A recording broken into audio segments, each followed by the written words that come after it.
À une époque, on se provoquait en défi en se lançant un gant. Aujourd'hui, comme beaucoup de choses, ça se passe en ligne. Duel prévu à la fin du mois entre deux titans des réseaux sociaux, le 26 août peut-être. Entre d'un côté le patron de X, l'ancien Twitter, Elon Musk, et de l'autre, le patron de Facebook, Mark Zuckerberg, et tout ça sur un ring, oui, sur un ring. Et c'est Mark Zuckerberg qui a proposé la date, Loïc Piala.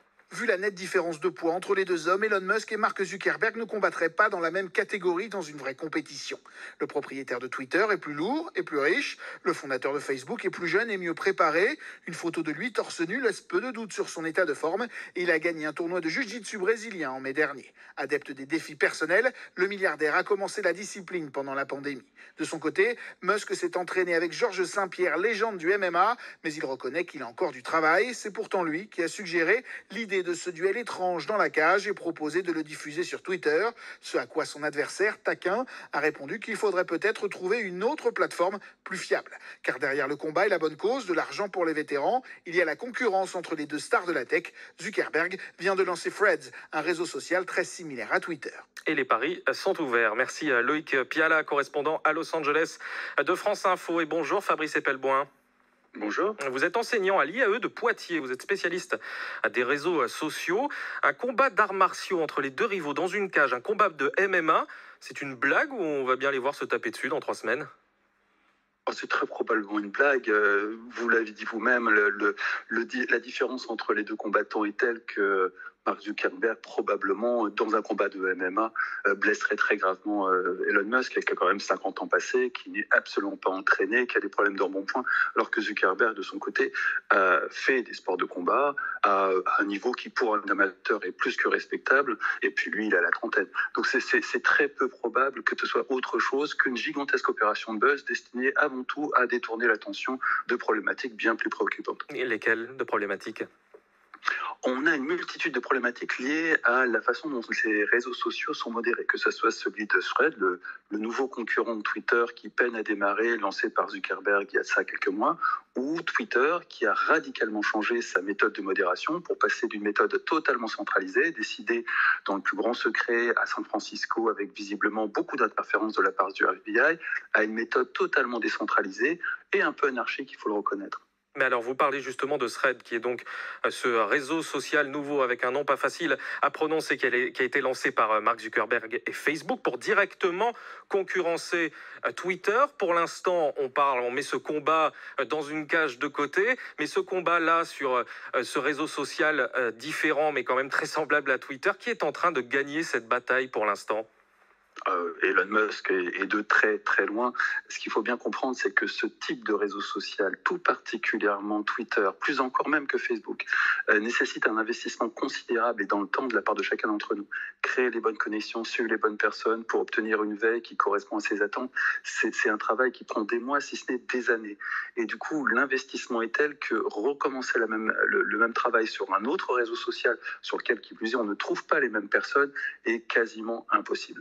Et donc Musk nous tient et le sait parfaitement et en profite et va nous forcer à aller dans la direction qu'il semble appropriée pour lui. Mais pourtant, certaines estimations estiment que donc, quand Threads a été lancé, 120 millions d'utilisateurs se sont inscrits. Alors ce n'est pas disponible en Europe pour l'instant, mais dans les autres pays, ça l'est. 120 millions, c'est quand même un chiffre considérable. Vous êtes en train de dire que donc, dans ce combat Zuckerberg-Musk, Threads de Zuckerberg est en train de faire pchit ?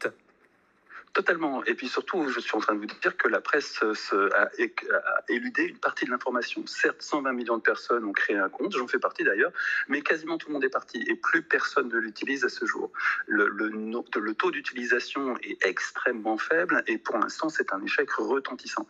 Simplement, la presse étant vent debout contre Twitter, et ça peut se comprendre, hein, Twitter a très clairement déclaré la guerre au journalisme, elle se prend à rêver que Threads pourrait tout d'un coup éliminer ce Twitter qui lui pose bien des problèmes et élude les informations qui permettent de juger de la situation. Or, la situation, c'est que ça ne marche pas. Et pire encore, le fait que ça soit retardé sur le territoire européen, du fait des lois qui défendent la vie privée des utilisateurs européens, devrait quand même poser beaucoup de questions que la presse s'abstient de mettre en avant.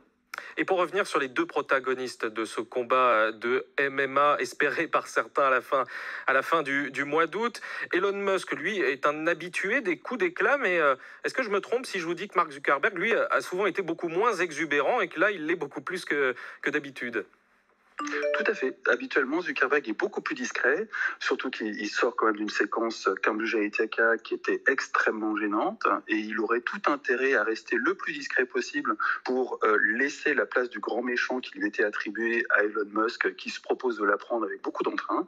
Et là, effectivement, ils jouent l'un et l'autre un petit jeu qui est plus destiné à faire du buzz qu'autre chose, qui est très étrange venant de la part de Mark Zuckerberg. Peut-être que tout ça se terminera par un pseudo-combat fait grâce à une intelligence artificielle et des images purement créées de toutes pièces qui amuseront la galerie, mais soyons réalistes, il y a très peu de chances qu'un combat de MMA, qui est quelque chose, rappelons-le, d'extrêmement violent et qui peut potentiellement causer des dégâts irréversibles, ait lieu entre quelqu'un qui a plus de 50 ans, qui est en embonpoint et qui n'est pas du tout sportif, et un Zuckerberg qui a la trentaine, qui est dans la fleur de l'âge et qui est extrêmement sportif. Zuck versus Musk, c'est peut-être le 26 août, même si vous n'y croyez pas vraiment.